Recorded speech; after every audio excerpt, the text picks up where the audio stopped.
Okay, picture this. Your old coworker just posted on LinkedIn. New job, bigger title, fancy office. You like the post. You mean it, mostly. 2 weeks later, you scroll past the headline. Her company just laid off 300 people. And something weird happens in your chest. A tiny lightness. A flicker of something that feels almost like relief. You're not proud of it, but you felt it. So why did that feel a little bit good? You're not a bad person. Your brain just did exactly what it was built to do. Let me paint it for you. The Germans have a word for this, Schadenfreude. Schaden means damage. Freude means joy. Stick them together and you get damage, joy, the quiet pleasure of watching someone else trip.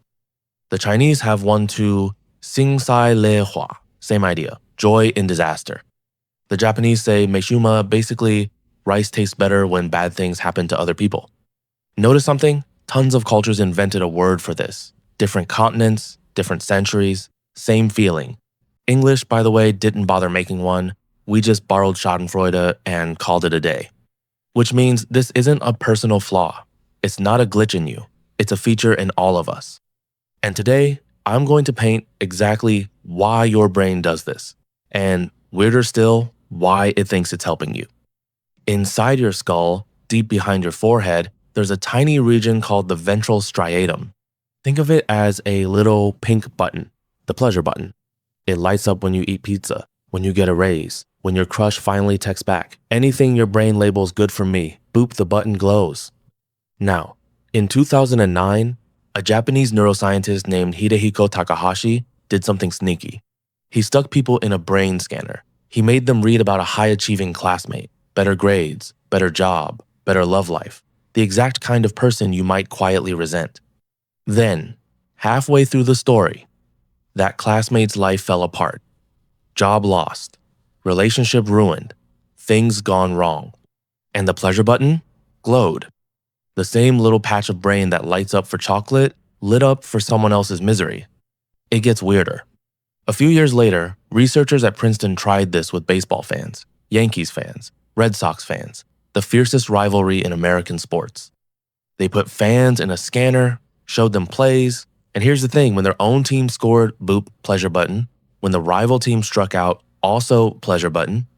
Same glow, same chemistry, same hit of dopamine you'd get from a free donut.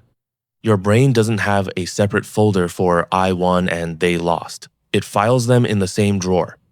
Their loss, your win, same button, same buzz. Literally. So here's the question. Why? Why would your brain be wired this way? Because of something called social comparison. Your brain doesn't measure how you're doing in numbers. It measures how you're doing compared to everyone around you. You don't actually need to be rich. You just need to be richer than your neighbor. You don't need to be smart, just smarter than the person sitting next to you in the meeting. There's an invisible scoreboard in your head. It's been there since you were a kid. It never turns off, and it's constantly ranking you against everyone you meet. Sounds exhausting. It is, but there's a reason it's there. Rewind 100,000 years. Your ancestors lived in tribes of maybe 40 people. And in that tribe, your rank decided everything. Who ate first, who got chosen as a partner, who got protected, who got left behind. Being absolutely strong didn't matter. Being stronger than the next guy did. So your brain became a ranking machine, a little scoreboard that never stops counting. And here's the twist. The scoreboard doesn't care how you climb. There are only two ways to move up the ladder. You climb, or somebody above you falls. Climbing is hard, years of work, risk, effort, sweat. Falling, you don't have to do anything, just watch. And every time someone above you stumbles, the scoreboard updates, the gap closes, you move up without lifting a finger. That's why bad news goes viral. That's why you can't stop scrolling celebrity scandals. That's why social media feels so weirdly satisfying when someone gets exposed. Your brain isn't being mean, it's being efficient. Their fall raises you, no effort required. But wait, there's something missing. Because Schadenfreude doesn't happen every time someone fails. Picture a single mom in your neighborhood. She loses her job. You feel bad. You want to help. Your heart hurts a little. Now, picture the loud, bragging CEO who fired 3,000 workers to buy a second yacht. His company crashes. He goes broke. And you smile. Just a tiny bit. Same event, total opposites. Why? Because your brain has a second little piece of equipment running in the background. Call it the fairness referee. Psychologists call it the just world bias. It's this deep, stubborn belief that good things should happen to good people and bad things should happen to bad people. The world should balance. Most of the time, real life doesn't work that way. Bad things happen to good people every single day. Your brain hates that. It feels wrong. So when someone you see as deserving it finally trips, your brain throws a tiny party. The scales tip back. The books balance. Order restored. That's why celebrity downfall content is everywhere. That's why we love watching the arrogant villain lose in every superhero movie. Bully gets punched, boss gets fired, boop, pleasure button. It's not really about cruelty. It's your brain saying, finally, the universe is making sense again. Schadenfreude isn't always a dark feeling. Sometimes it's your brain cheering for fairness. Now here's where it gets bigger than you. Schadenfreude isn't always personal. Sometimes it's a group sport. The rival football team loses, your whole city celebrates, even people who've never thrown a ball. The other political party gets caught in a scandal, your side floods the internet with memes. But you didn't play in that game. You didn't get caught in that scandal. So why does it feel like you won something? Because your brain treats your group like an extension of you. Your team, your party, your country, your fandom. Your brain quietly stretches the word me to include all of them. So when your team wins, you win. When their team loses, you win again. 2 wins for the price of 1.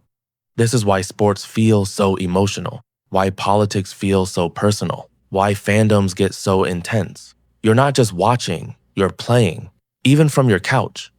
And here's the dark part. Social media learned this trick. It learned that splitting people into team us and team them keeps them scrolling. Every time the other side trips, your pleasure button glows. Every glow keeps you on the app a little longer. Every minute longer makes someone money. Your Schadenfreude isn't just a feeling anymore. It's a product. Okay, now the strange part. The part nobody tells you. Schadenfreude isn't really about the person who failed. It's about you. Watch this. Think of someone you envy in a specific area. Maybe it's money, maybe it's looks, maybe it's a relationship. Now imagine they fail in that exact area. You feel it, the little glow. Now imagine someone you don't compete with. A stranger. Someone in a totally different lane. They fail, you feel nothing. Maybe even sympathy. Same event, different reaction. What changed? You changed. Or more honestly, what you care about changed. Schadenfreude only fires where you feel small. It only glows in the rooms where you feel insecure. Which means Schadenfreude is actually a tool. A weird, uncomfortable, very honest tool. It's a mirror. Every time it shows up, it's pointing at something. That spot. That's where you feel behind. That's where you're scared. So next time you feel that tiny guilty smile, don't shame yourself. Get curious. Ask, why does their failure relieve me? What am I afraid of losing? Because Schadenfreude doesn't make you a villain. It makes you a human, holding a map of your own insecurities.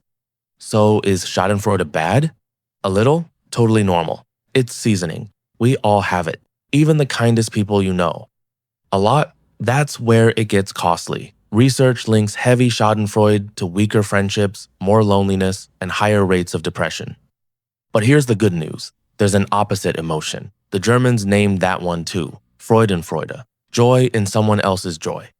The friend who actually lights up when you get the promotion. The parent who beams when their kid wins. That warm feeling when someone you love wins something you didn't. Studies show people high in Freudenfreude have stronger relationships, lower depression, more life satisfaction. Their pleasure button glows just as bright, but for other people's wins, not their losses. You can't switch off Schadenfreude. It's wired in. But every time you notice it, name it, and choose not to feed it, you make a little more space for Freudenfreude to grow. So next time your brain smirks at someone's bad day, just smile and say, I see you, brain. Because your weird brain isn't broken. It's just painted that way. If your pleasure button lit up watching this, you know exactly what to do. Hit subscribe. New videos every week, painting why your brain does the strange, funny, very human stuff it does. I'll see you in the next one.